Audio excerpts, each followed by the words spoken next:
This is the story of a man named Stanley. Stanley worked for a company in a big building where he was employee number 427. Employee number 427's job was simple. He sat at his desk in room 427 and he pushed buttons on a keyboard. Orders came to him through a monitor next to his desk, telling him what buttons to push, how long to push them, and in what order. This is what employee 427 did every day of every month of every year. And although others might have considered it soul-rending, Stanley relished every moment that the orders came in, as though he had been made exactly for this job. And Stanley was happy. And then one day something very peculiar happened. Something that would forever change Stanley. Something he would never quite forget. He had been at his desk for nearly an hour when he realized that not one single order had arrived on a monitor for him to follow. No one had showed up to give him instructions, call a meeting, or even say hi. Never in all his years at the company had this happened, this complete isolation. Something was very clearly wrong. Shocked, frozen solid, Stanley found himself unable to move for the longest time. But as he came to his wits and regained his senses, he got up from his desk and walked out into the hallway. Stanley decided to go to the staff lounge to check on his co-workers. He never functioned well by himself and constantly needed support and guidance from others, so the thought of total solitude was terrifying to him. When Stanley came to a set of two open doors, he entered the door on his left.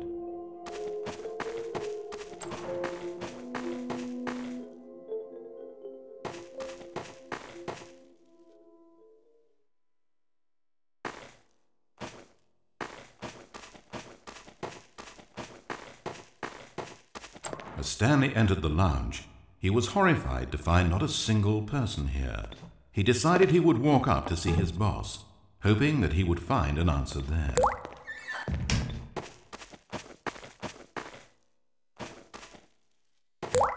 Coming to a staircase, Stanley walked upstairs to his boss's office.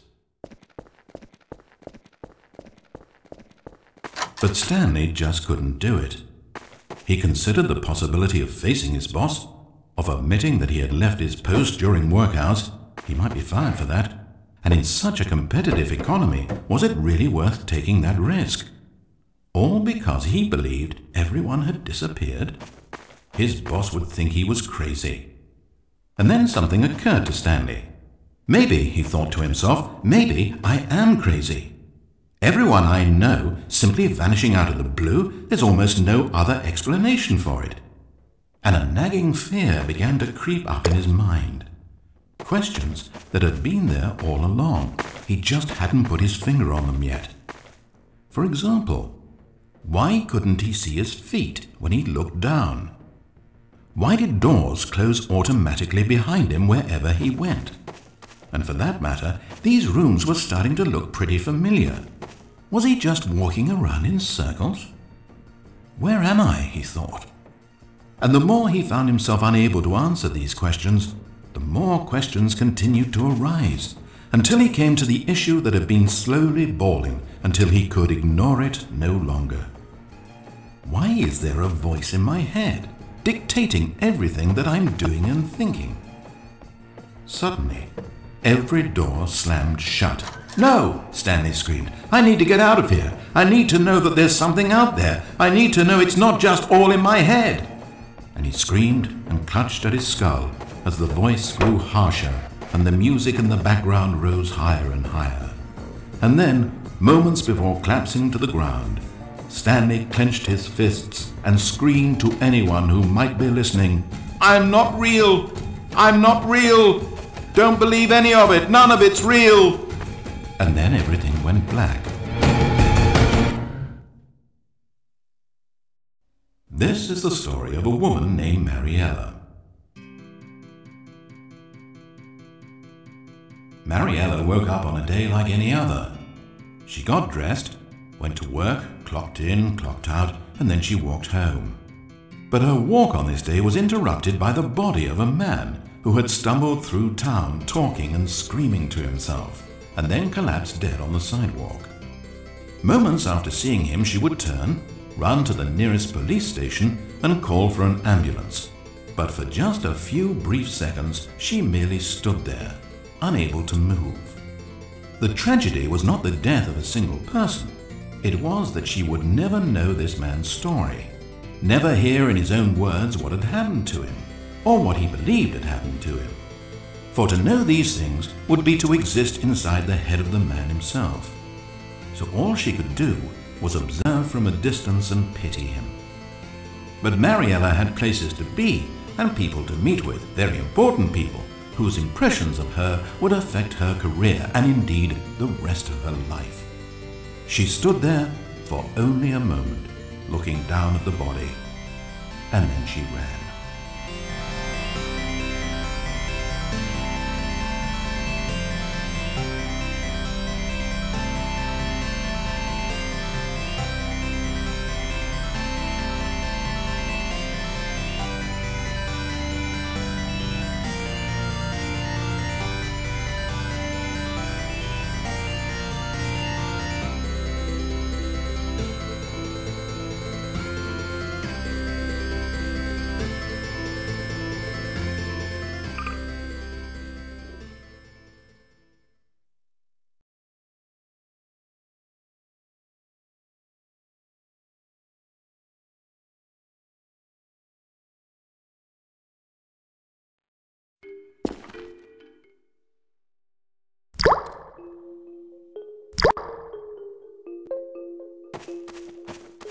Stanley decided to go to the staff lounge to check on his co-workers. He never functioned well when Stanley came to a set of two who needed support and guidance. He entered the door on his left, so the thought of total solitude was terrifying to him. This was not the correct way to the employee lounge, and Stanley knew it perfectly well. So he turned left at the first open door and walked back in the right direction. And like that, he was back on track.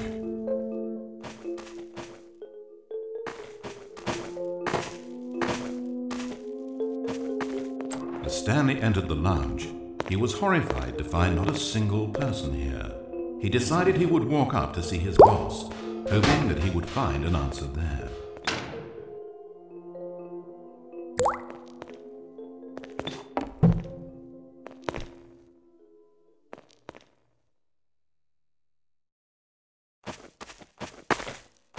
Coming to a staircase, Stanley walked upstairs to his boss's office.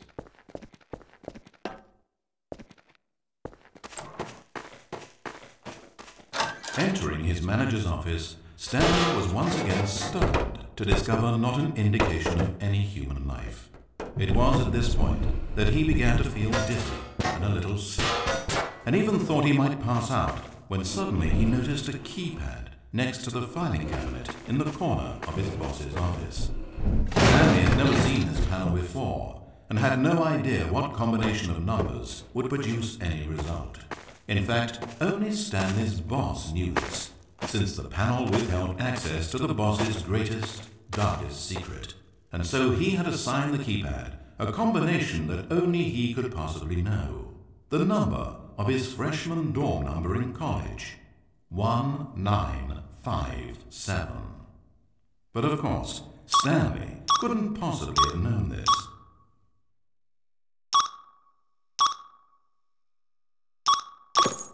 Yet incredibly, by simply pushing random buttons on the keypad, Stanley happened to input the correct code by sheer luck. Amazing. Stanley ventured forth into the newly opened passageway.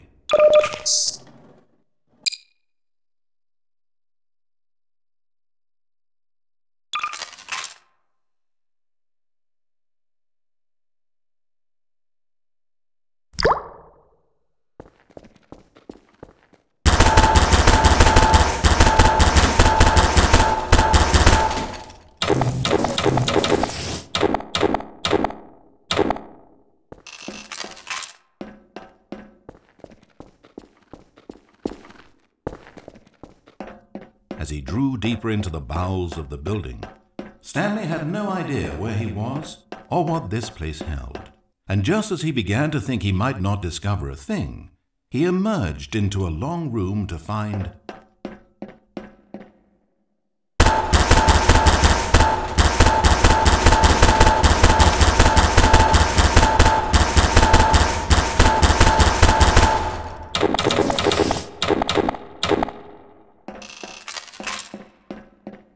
rows and rows of monitors. Screens with a number above it. Stanley noticed, however, that these were not random numbers, but the number of employees who worked in the building, his co-workers. Even his own number, 427, had a place on the wall. But why a setup so elaborate, he asked. Was this simple surveillance or something even more? And as if in answer to his question, the wall slid open before him, revealing the ultimate truth of the situation. An enormous control panel, Stanley discovered, but not one that controlled simple machinery. Buttons were labeled with emotions: happy, sad. Levers and knobs controlled walking, eating, doing work, or watching TV. Every input on this device monitored not the functions of a machine, but of a human being. And the reality began to sink in. Stanley, like so many other people, reduced to images on a monitor, had been under someone's control, always at the mercy of this machine. Could this have been the only reason employee number 427 was content with his boring job? That a machine had altered his emotions to accept it blindly? He began to feel an unbridled rage, and at the peak of his anger, something happened. A spark. Stanley looked up and saw the generator overhead, still providing some small amount of power to the machine, keeping it alive.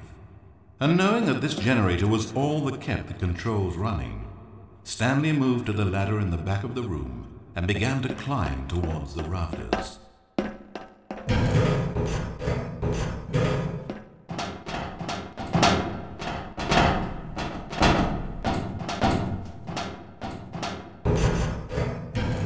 Stanley climbed, the closer he felt to freedom, the further from enslavement.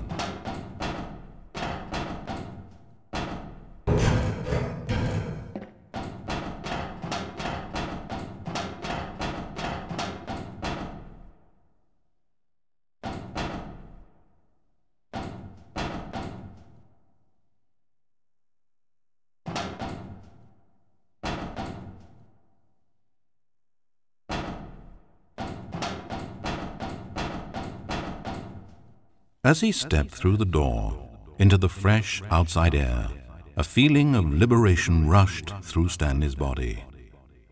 He had seen power, he had seen enslavement, and he had destroyed it. The underling was in control now. He had found his leading role. Stanley never discovered why everyone had gone missing, nor how and when he had come under the machine's control. But it didn't upset him terribly, because he knew that this was how things were meant to happen. All he felt was a delight unlike any he had ever known before. Never again would he follow someone else's orders without question. Never again would anyone tell Stanley where to go, what to do, or how to feel. No more bosses, no more instructions on a screen. Stanley decides for himself now. And he stepped out into the world, and he felt the cool breeze upon his skin, and Stanley was happy.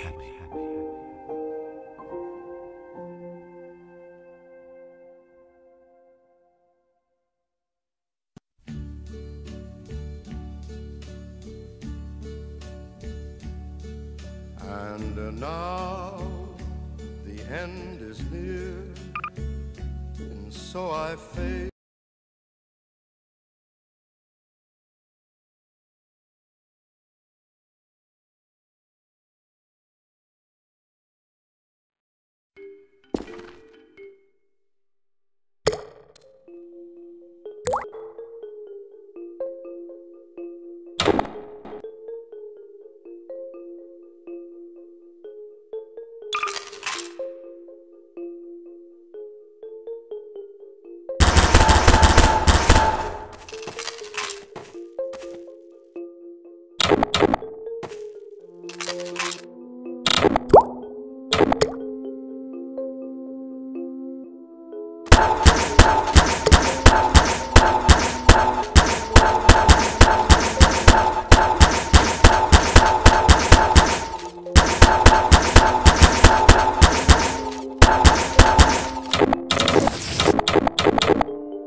decided to go to the staff lounge to check on his co-workers.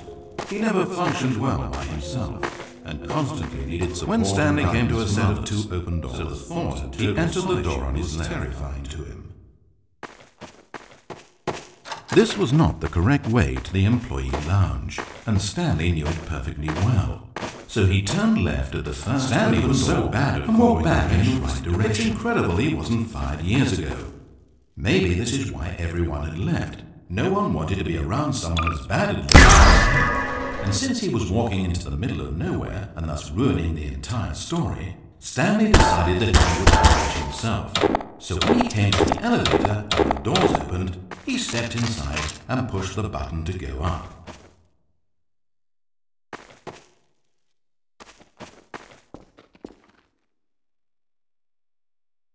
Oh, Stanley.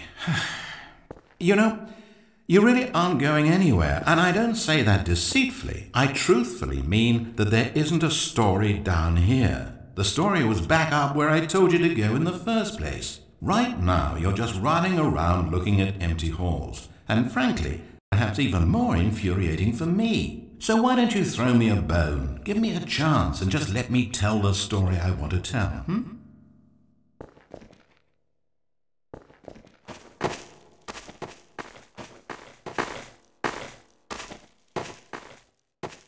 Now listen carefully. This is important. Stanley walked through the red door.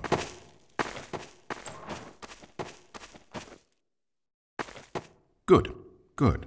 Now, if you don't mind, there's something I'd like to show you. But to do that, I think it would be best for us to start from the beginning. This is a very sad story about the death of a man named Stanley. Stanley worked for a company in a big building where he was employee number 427. His job pushing buttons demanded little of him, so there was not much of himself to give, and in this way Stanley's job felt less and less like his every day. But if buttons need pushing one day, it means they'll need pushing the next and then the next. So without question or judgment, Stanley continued to do what the screen told him. One keystroke flowed into another keystroke, flowed into his ride home, flowed into dinner, flowed into waking up, flowed into going to work, and here he was again. Stanley was typing out a complete sentence that said absolutely nothing at all. If in reality no one ever actually disappeared from the office, and Stanley never got the opportunity to make a decision, to choose which path he wanted to take, would his life still have any meaning?